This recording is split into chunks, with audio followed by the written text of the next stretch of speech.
Sambutlah dengan bahagia, marhaban ya Ramadan.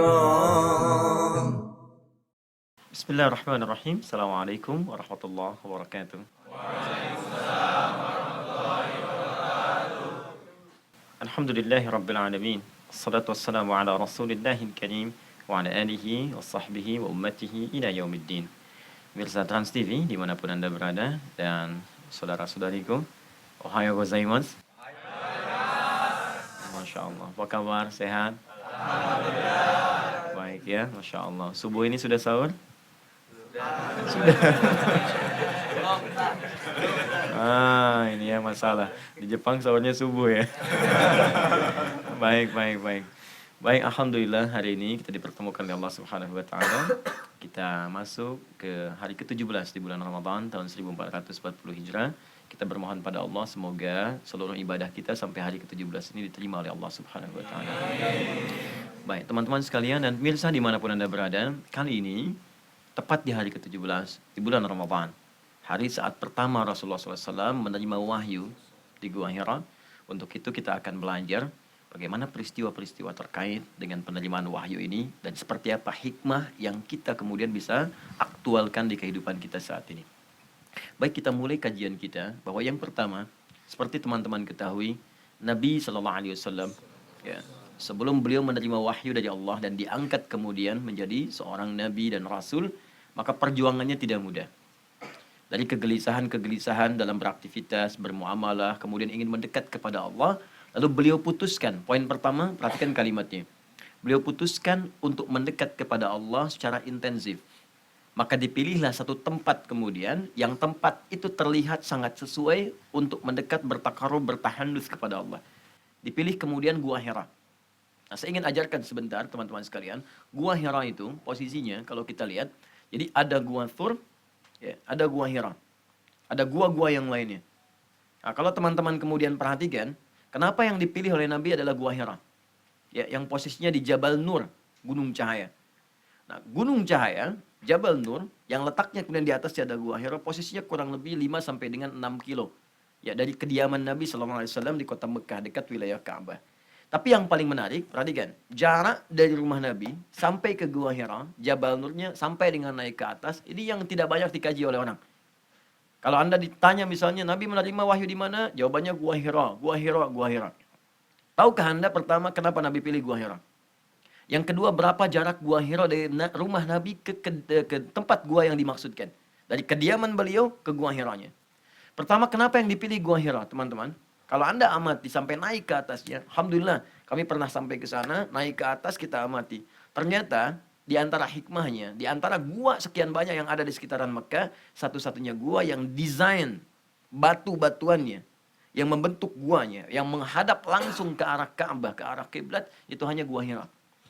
Jadi kalau teman-teman naik ke atas, ya kemudian masuk kemudian ke dalamnya atau lihat dari luarnya, maka arah guanya itu, ya arah bahkan batu-batu yang membentuk guanya, itu arahnya tarik garis lurus, nyambung ke arah Ka'bah, menghadap ke arah kiblat. Dan di situ ujungnya seakan membentuk seperti teropong gitu. Jadi kalau Anda naik ke atas atau bahkan di dalam Anda amati, Anda bisa lihat sekitarannya. Maka di situ Nabi mengamati keadaan masyarakatnya. Ada yang mabuk, ada yang berselisih, ada yang macam-macam dan sebagainya. Ketika mendapati situasi yang tidak nyaman, masuk ke dalam, bertahan, takarub lagi kepada Allah. Ya, ini sesuatu yang sangat menarik. Nah, ini hikmah pertama yang ingin disampaikan kepada kita adalah ketika kita berada dalam keadaan ingin mendekat kepada Allah. Di tempat manapun, even Anda ke Jepang, di Tokyo kah, Saitama kah, Hiroshima kah, Yokohama kah, ya, Ottawa kah, dan sebagainya. Misalnya, kalau Anda lebih keluar lagi, maka carilah tempat-tempat dimanapun beraktivitas yang mampu mendekatkan diri kepada Allah Subhanahu wa taala. Itulah prinsip pertama, kenapa yang dicari oleh Nabi adalah Gua Hira, bukan gua yang lain, karena di tempat itu memudahkan beliau terhubung kepada Allah Subhanahu wa taala. Ya, ini poin yang pertama. Yang kedua, menemukan tempat seperti ini tidak mudah. Apa Anda kira ke Gua Hira cuma berkata Gua Hira jadi ke sana? Tidak.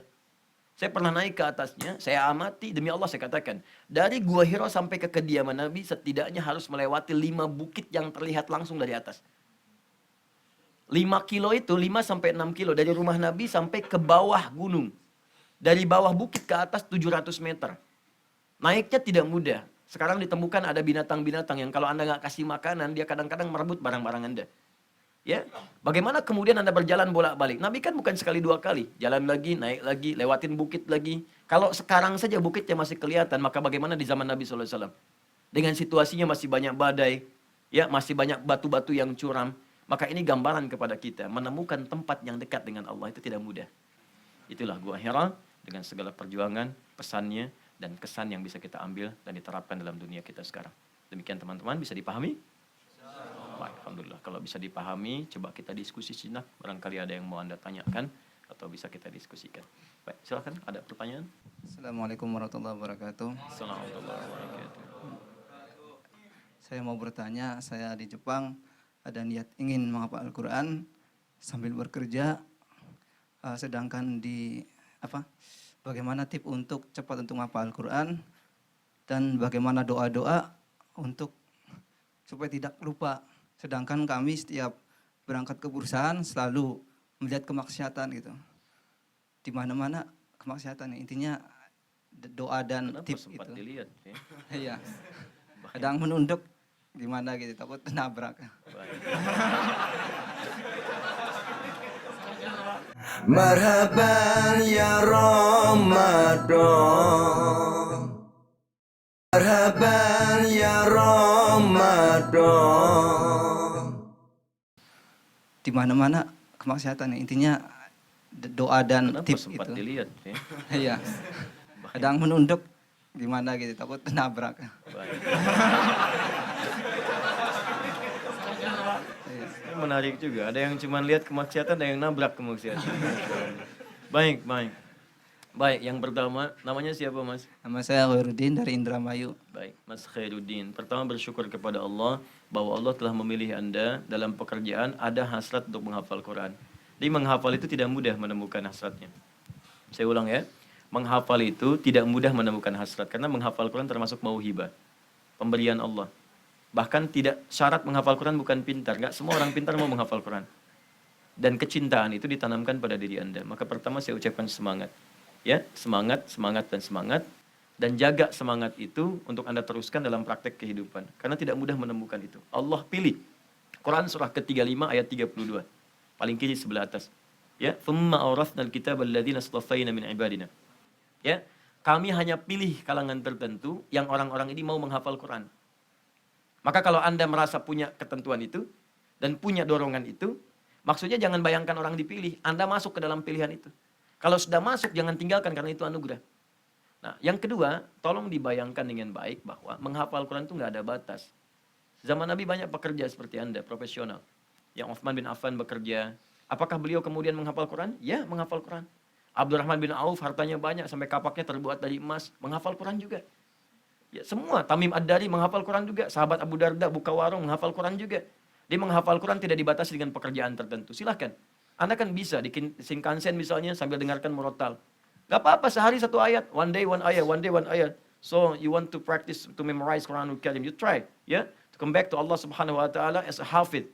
Right? Try to memorize even just one ayat. It's okay. You know, it's alif lam mim. It's not what is it? Ini tidak memerlukan waktu yang banyak gitu. We don't need to more time to memorize alif lam mim. Alif lam mim is just 1 second. Alif lam mim 1 detik kan cukup untuk itu.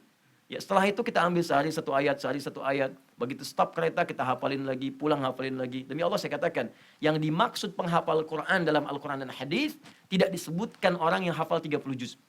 Tapi yang disebutkan orang yang cinta dengan Quran dan dia tidak ingin kehilangan interaksi dengan Qurannya. Walaupun Anda menghafal dan Allah tidak tetapkan 30 juz, mungkin hanya 1 juz, 2 juz, gak apa-apa. Wafat dalam keadaan sedang menghafal Quran. Itu yang disebut ahli Quran. Jadi jangan bayangkan ahli Quran hafal 3 juz, 30 juz, bukan. Orang yang cinta dengan Quran dan dia terus ingin mendekat kepada Quran. Ya, kalau Anda sudah dekat dengan Quran, maka otomatis maksiat akan ditinggalkan. Jadi kalau sudah ada maksiat, berjuang dulu. Ada maksiat, palingkan. Masih pengen lihat, palingkan. Istighfar sampai Anda membenci maksiat yang dimaksudkan. Gak apa-apa, normal. Lakukan, tinggalkan. Sampai perasaan tidak suka terhadap itu semua. Jelas ya? Awal-awal, astagfirullah. Pindahkan. Setelah itu, astagfirullah. Hilang seketika. Jelas ya? It's clear? Crystal clear. Right, next question. perjalanan Nabi Muhammad SAW dari kediaman beliau SAW menuju ke Gua Hira itu adalah bagaimana beliau begitu sabar ya Ustadz ya. Nah Ustadz di bulan Ramadan ini kan ya nggak tahu ya Ustadz ya, ketika kita mungkin dalam kondisi lapar memang emosi nggak tahu juga kadang-kadang juga tidak bisa dibendung nih Ustadz. Ini ada tips nggak Ustadz selama kita di bulan puasa ini agar tidak gampang terpancing emosi? Nah itu terus hukumnya apa Ustadz ketika ketika puasa kita emosi dan meluapkannya itu batal atau mengurangi pahalanya Ustadz? Baik Ustadz. Pertanyaan bagus. Pertama sebetulnya orang puasa lebih bisa menahan emosi dan mampu mengendalikan emosi. Karena tujuan puasa itu meningkatkan takwa. Quran surah kedua ayat 183. Ya ayyuhalladzina amanu kutiba alaikumusiyam kama kutiba alal ladzina min qablikum la'allakum tattaqun. Jadi tujuan puasa meningkatkan takwa. Takwa disebutkan 115 kali dalam Al-Quran. Lawan kata takwa adalah nafsu. Nafsu disebutkan 115 kali dalam Al-Quran. Jadi kalau takwanya naik, nafsunya pasti ditekan. Nafsu naik, takwa tertekan. Yang membisikkan takwa itu malaikat. Malaikat disebutkan 88 kali dalam Al-Quran. Makanya karena di kita ada jiwa takwa, nama lain nafsu itu fujur. Ada takwa, ada fujur.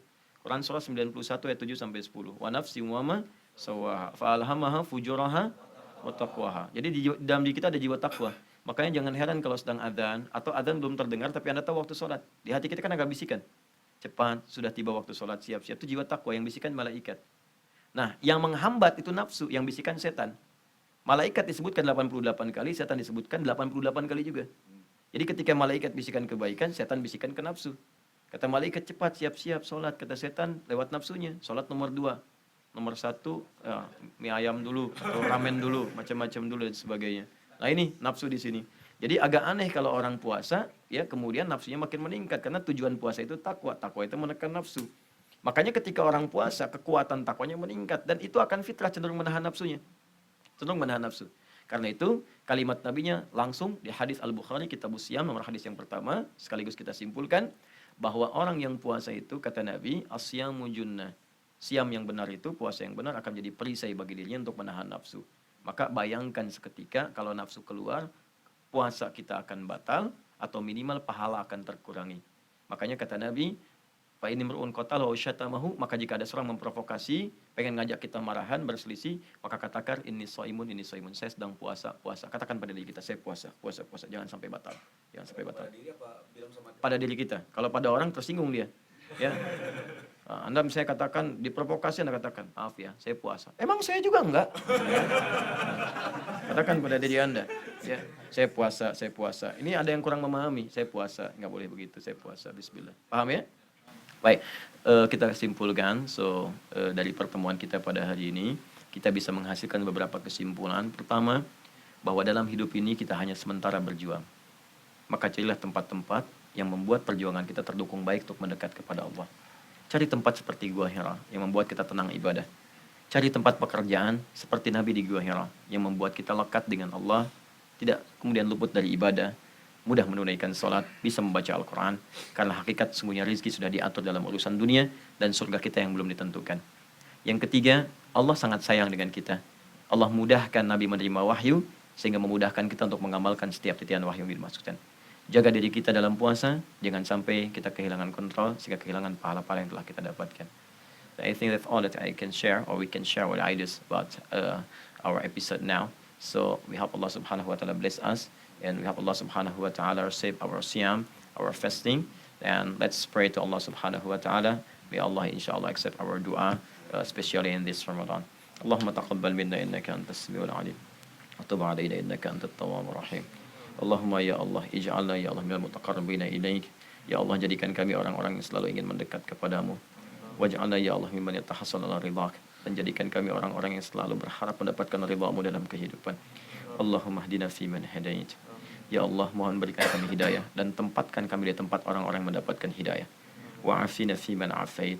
Ya Allah, jaga diri kami, jaga kesehatan kami, dan tempatkan kami di tempat orang-orang sehat yang terjaga. Allahumma barik lana ya Allah. Allahumma barik lana ya Allah fima a'tait. Ya Allah, anugerahkan kami keberkahan dalam setiap pemberian yang Kau anugerahkan kepada kami sebagai titipan dalam dunia kami. Wa tawallana fi man tawallait. Ya Allah, kami mohon kepadamu, palingkan kami dari segala hal yang tidak Engkau ridai, dan tempatkan kami di tempat orang-orang baik yang berpaling dari segala hal yang tidak Engkau ridhai. Allahumma taqabbal minna jami'a amalina. Ya Allah, mohon terima seluruh amal-amal kami. Kami sadar ya Allah amalan kami kecil, tapi kami pun menyadari bahwa ampunan dan penerimaan-Mu begitu besar dan luas. Bifadlika ya Allah, subhanaka Allahumma wa bihamdika nastaghfiruka wa natubu ilaik. Wa akhiru da'wana alhamdulillahi rabbil alamin. Demikian teman-teman dan pemirsa dimanapun Anda berada, terima kasih atas segala perhatiannya. Selamat berbuka. Assalamualaikum warahmatullahi wabarakatuh.